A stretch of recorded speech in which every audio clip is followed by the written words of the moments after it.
Pumasok ka sa loob! Ha? Anong ginagawa mo sa labas? Gabi-gabi na, ha? Ba't hindi ka nag-aaral? Ha? Tapos na po kanina pa po. Berto, ano ba yan? Itong anak mo eh! Gabi-gabi na, nasa labas pa rin. At ikaw naman, nanay, bakit pinapayagan mo siya maglakwa sa ganitong oras ng gabi, ha? Berto, nagpaalam siya sa akin. Tsaka pwede ba ikaw tong magtiro? Lasing ka na naman, lagi ka na lang lasing. Ano sinabi mo, ha? Ang sa akin lang naman, medyo napapadalas na yung pag-inom mo. Sa'yo natututo yung mga anak natin. Kung matino ka, hindi lalaking batugan yung mga yan! Berto, nasasaktan ako! Hindi ako nagtatrabaho araw-araw para bastusin ako sa sarili kong pamamahay. Ikaw ano, ha? Tutularan mo pa nanay mo, ha? Nanay mo wala silbi, ha? Malilinti ka sa akin! Berto, ano ba yan? Ano? Berto! Berto, tama na! Tama na yan! Berto! Lalaban ka! Tumigil ka! Berto! Berto, tama na! Saway ko sa ano?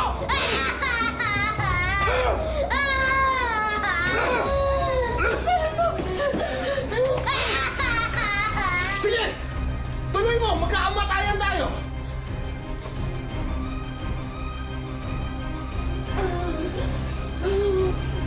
Anong nangyayari dito? Berto, itiwan mo yan! Junior! Junior! Ano ginawa mo sa anak mo? Joanna! Dali natin sa ospital! Junior!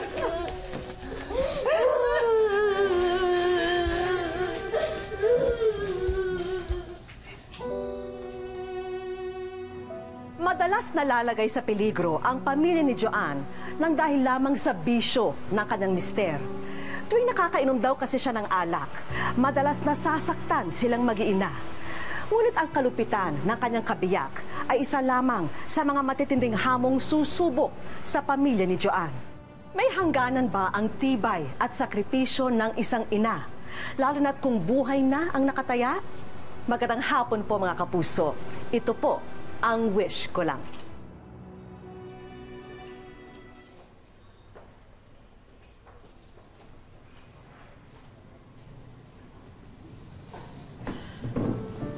Ang kapal na mukha mong magpakita dito?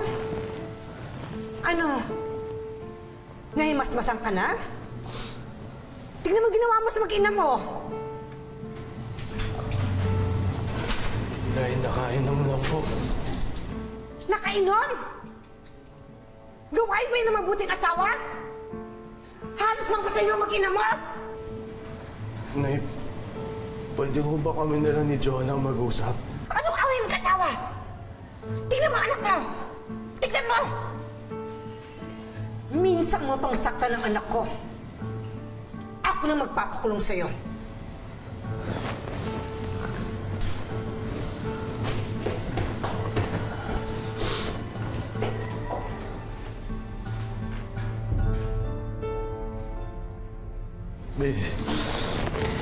Patawad na. Nakainom lang.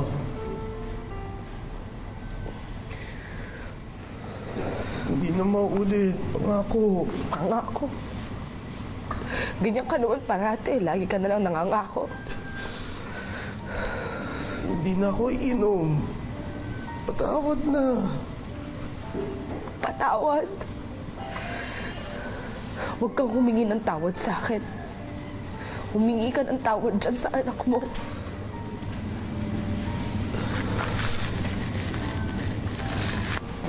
Junjun. Sorry ah. Pagpasensyahan mo na yung tatay mo, nakainom lang ako. Ikaw naman kasi, gabing-gabi na, nasa labas ka pa. Gusto ko lang naman yung nag-aaral ka mabuti para makapagtapos ka eh. Para hindi ka matulad sa tatay mo.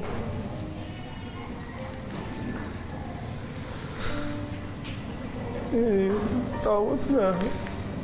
Hindi na maulit.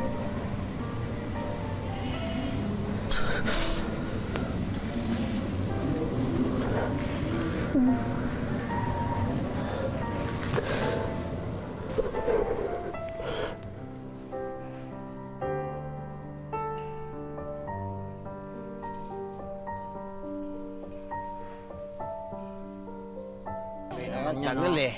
Signe. Itong pulutan nyo? Oo. Ano ba rin parang Berto? Brad, tagal natin di nagkakainuman. Tara, siya tayo. Sige lang mga pare. Oo, papagood shot ako kay Mrs. eh. Alam niyo naman. Ayun na lang. Sige, mauna na ako ah. Si Saya pala't si pare, oh. Tagay tayo. Sige na, Panberto. Sige na pare, siya lang. Tagal na natin di nagkainuman eh. Kailangan tayo magharap-harap po. Minsan lang yan, oh. Saglit lang yan. Sila tayo magkaharap-harap eh. Puritong pa. Oo, isang shot lang pare. Sarap.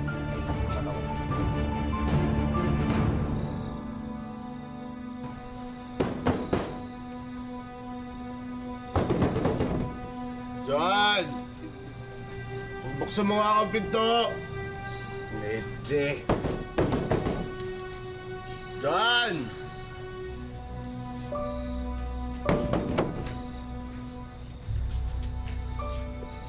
John, kung di mo buksan to, sisirain ko to! Ano ba naman yan, Berto? Lasing ka na naman. Akala ko ba nagbago ka na?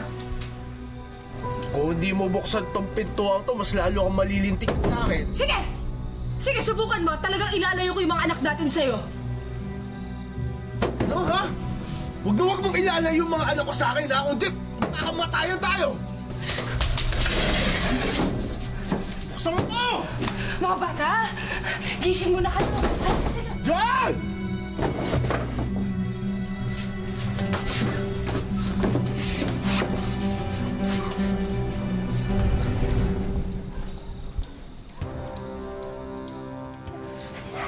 Bilisan mo. Anak, halika na. Anak, halika na. Bilisan niyo na. Dahan-dahan lang. Halika na. Bilisan niyo na. Bilisan niyo na. Ah! Bakit? Nakapatok nga ng bubog. Dahan-dahan na lang, anak. Halika, sunod lang kayo kay kuya. Halika na.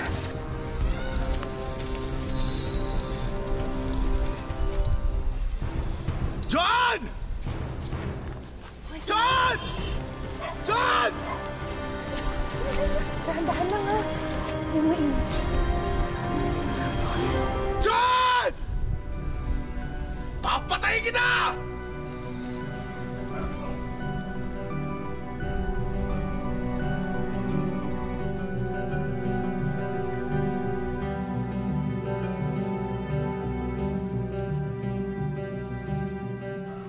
Hindi! Dapat marinig nila. Kailangan nilang malaman kung gaano kademonyo yung tatay nila. Nay, nang ako naman na siya na magbabago na siya. Nagbago ba siya? Ano? Kinakausap kita. Nagbago ba?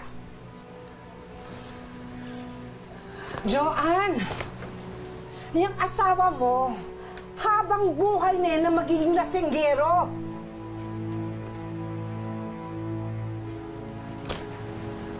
Mga bata, laro muna kayo doon. Usap lang si nanay at saka si Lola, ha? Sige na, ako na dito.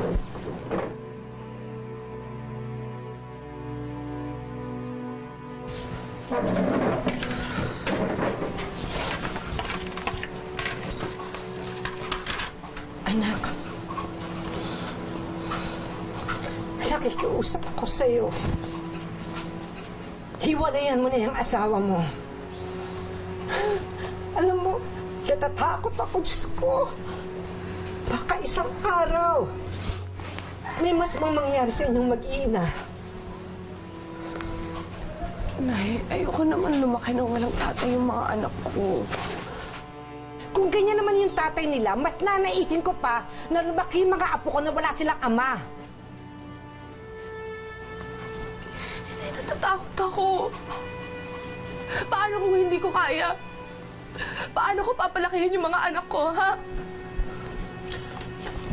Joanne, magtutulungan tayo. Anak, hindi naman kita pinalaki para saktan lang kung sino mong lalaki. Ay, asawa ko pa rin siya.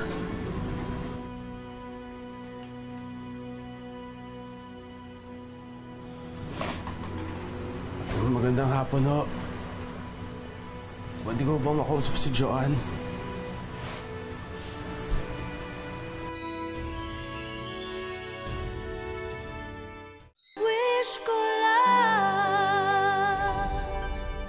Magandang hapon ho. Pwede ko ba makausap si Joanne? Yan na. Yun na yung demonyo mong asawa. Pag sumama ka pa sa kanya, ikaw nang may problema sa utak. Let's go, Joanne.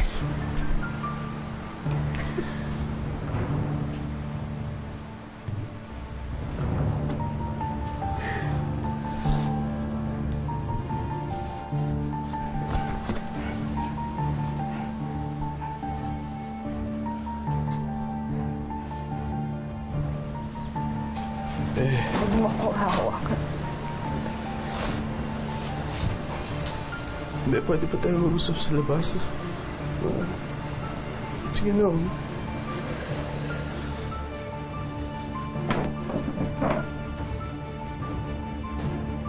Berto, hindi ko na kaya yung ginagawa mo eh. Dahil dyan sa pag-iinom mo, kami ng mga anak mo yung napipiligro. Tawad na, be. May nakaaway lang naman kasi ako ng araw na eh. Kaya ako nang patagay eh. Magpaalissinis ba?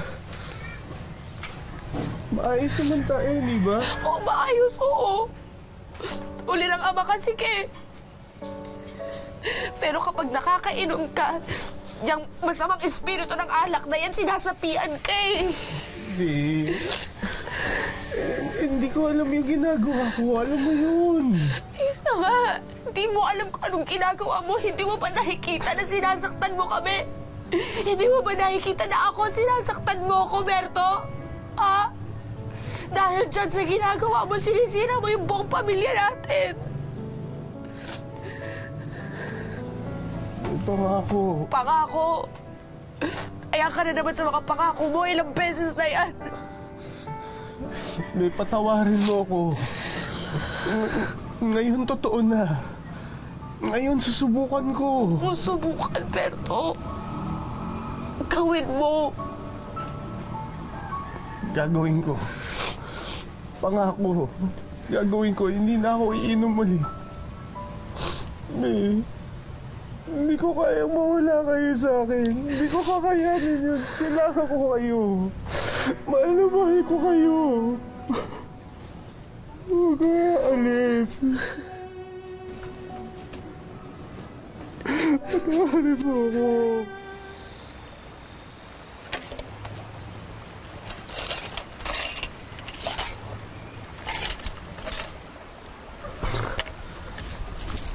Anong pakulo na naman to, ha? Pinaghandaan lang naman kita ng tanghalian, oh. Ang sweet naman ng misis ko. Eh, syempre, alam kong gutom ka na. Oh, kumain ka na. Ito. Oh, sweet naman talaga. Salamat. Ano ba yan? Ang bago-bago mo na naman. Pawis na pawis ka. O, sige na. Mabuti na yun amoy pawis, no? Basta hindi amoy alak. Tinutupad ko yung pangako ko, ah. Alam mo, sana nga magtuloy-tuloy na yan, eh. Ikaw naman. Lahat may pag-asa magbago. Siya nga pala, nasan si Junjun? Ah, nasa loob. Nag-aaral na. O, sige na, kumain ka na. Ito, oh. Yeah, may ako na sana. Siyempre, paborito mo. Amin mo, ibang na yan. Gusto mo pa na isa? Bango. Gusto mo? Hindi brown rice.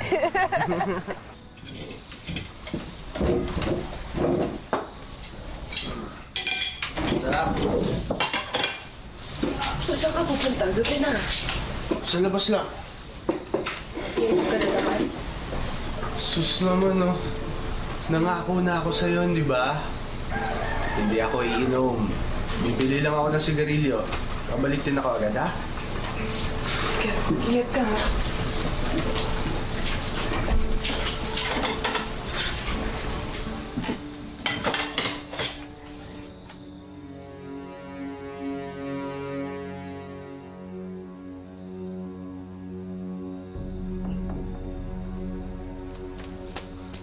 John!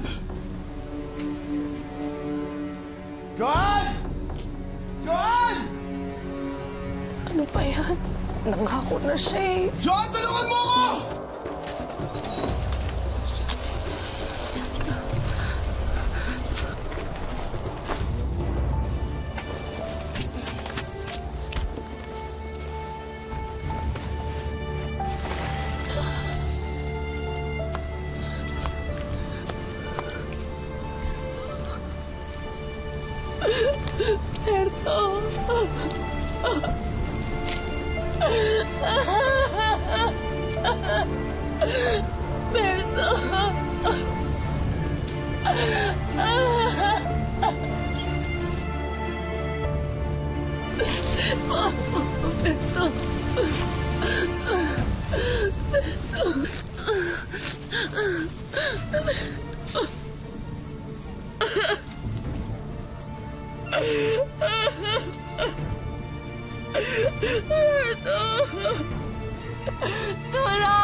Matapos makarinig ng mga sigaw, natagpuan ni Joan na duguan at nag-aagaw buhay ang kanyang asawa.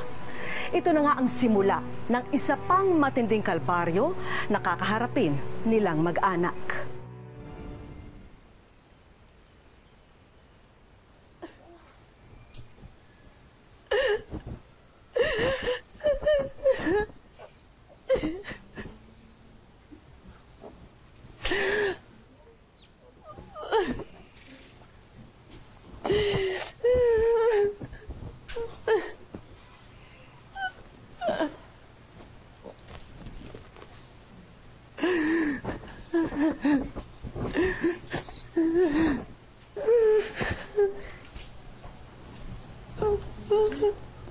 Anak.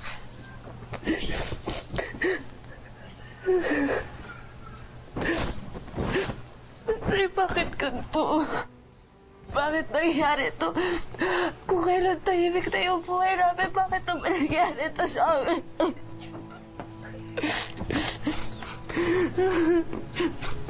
Anak, siguro mas mabuti kung doon na lang muna kayo sa akin.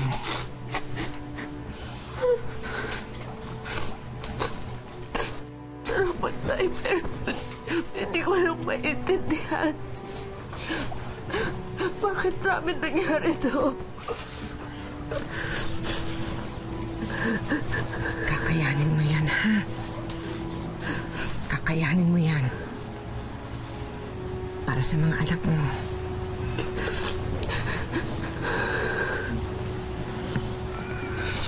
Anak, hayaan mo. Iniimbestiga na ng mga pulis yung kaso. Ang mahalaga ngayon, ang importante, yung kinabukasan niyo.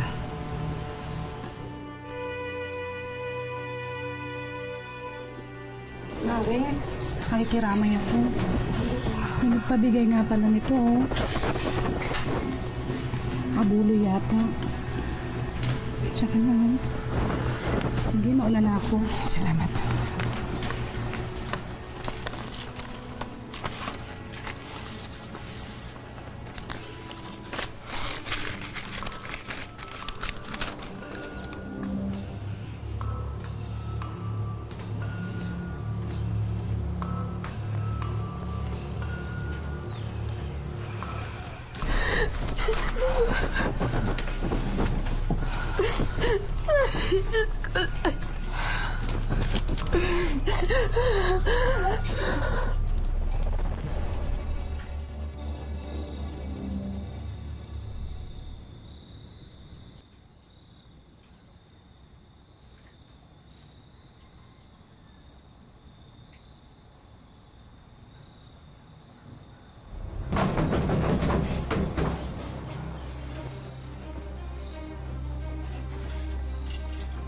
Sino yan?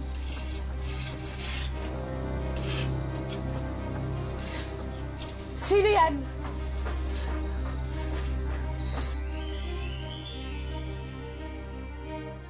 Wish ko lang. Kung sino man kayo, umalis na kayo!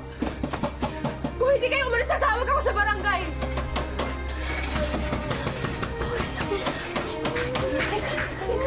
Nandito si nanay. Nandito si nanay.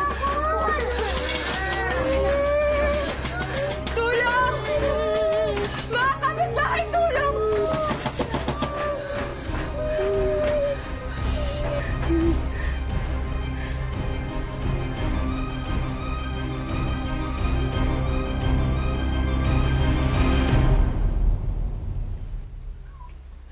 Mas makakabuti nga siguro, anak, kung aalis na lang muna kayo dito kasi nga delikado. Ano bang sabi ng mga biyanan mo na iiwan mo sa kanila yung mga bata? Mahal naman po nila yung mga apo nila, kaya sang-ayon naman ho sila na iwan ko muna yung mga bata sa kanila.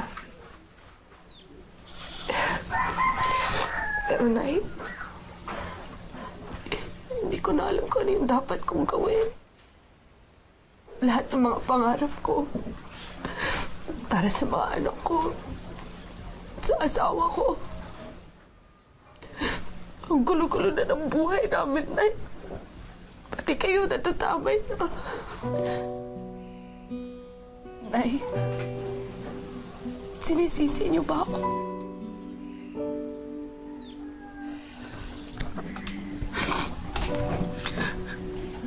Bakit naman kita sisisihin? Ginawa mo lang kung ano sa tingin mo ang makakabuti para sa pamilya mo.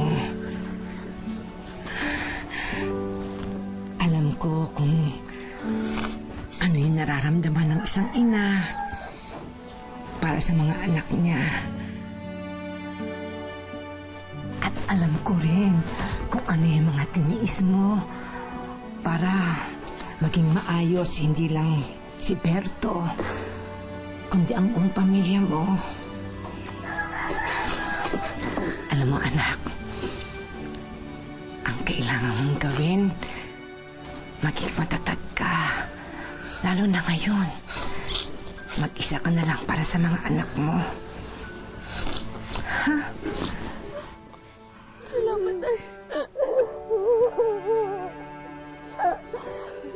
Dito lang kayo, ha? Dito lang kayo.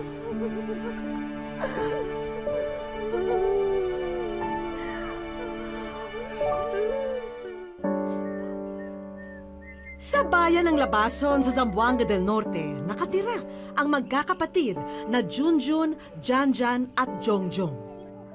Sinadya po naming baguhin ang pangalan ng mga bata at ng kanilang pamilya para na rin sa kanilang kaligtasan.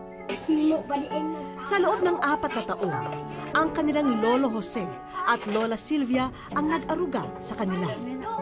Akong mga apo, butan na siya kay kuan usahay ka na mga bata gon, mga bulyagon. Luoy kaayo ang mga bata nga walay ginikanan. Kahit hirap sa buhay, ay ginagawa nila ang lahat para sa ikabubuti ng mga apo. Pinupunan lang daw kasi nila ang pangungulila ng mga bata sa magulang. Sabi ni Mama ay babalik siya. Hinihintay namin siya. Mama, balik ka na dito. Mag-isa namang nakikipagsapalaran sa Maynila ang ina ng mga bata na si Joanne. Masakit para sa kanya na malayo sa mga anak. Inisip kong kalagayan nila na dapat sana ako nandyan sa tabi nila. Hindi ko nagawa. Kasi natalo ako sa takot na baka madamay sila. Natapos na ang kontrata ni Joanne sa dating trabaho. Kaya ngayon ay naghahanap muli siya ng mapapasukan. Plano niya kasi na makuha na ang kanyang mga anak. Kaya kailangan niyang mag-ipon ng husto. Mahal na mahal ko kayo. Gusto ko kayo kasama ulit. Kahit wala na ang ama ninyo. Pangarap ko talaga na lumaki sila sa akin. Lumaki sila na ako yung mag-alaga sa kanila. Sa araw na ito, ay may hatid kaming mensahe para kay Joanne.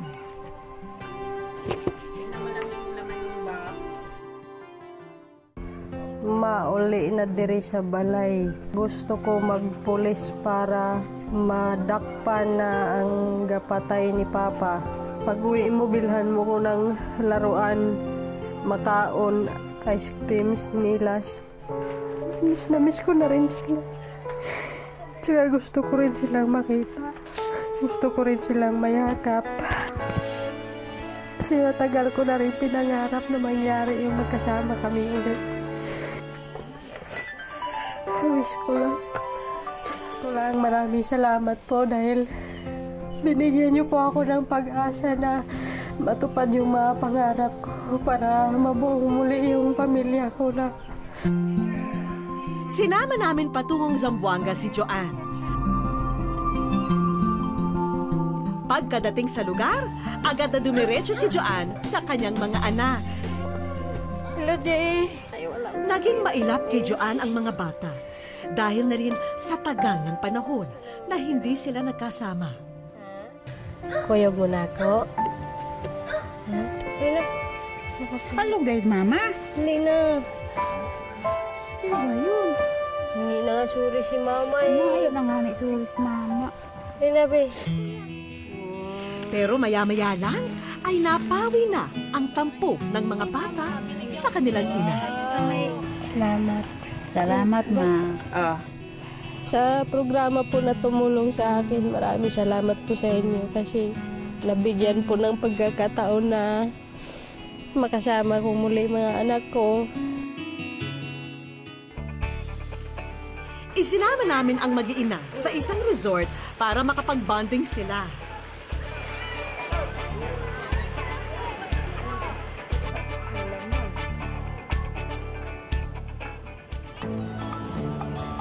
Marami ang nakahandang sorpresa sa araw na ito, kaya't ituloy-tuloy na natin. Sa isang theme park naman sila dumayo at habang namamasyal dito ay may mga sumalubong sa kanila. Junjun, Janjan, Jongjong, para sa inyo ang mga laruan na yan. Ganda! At may kasunod pa, isang kahon na puno ng mga damit pang bata.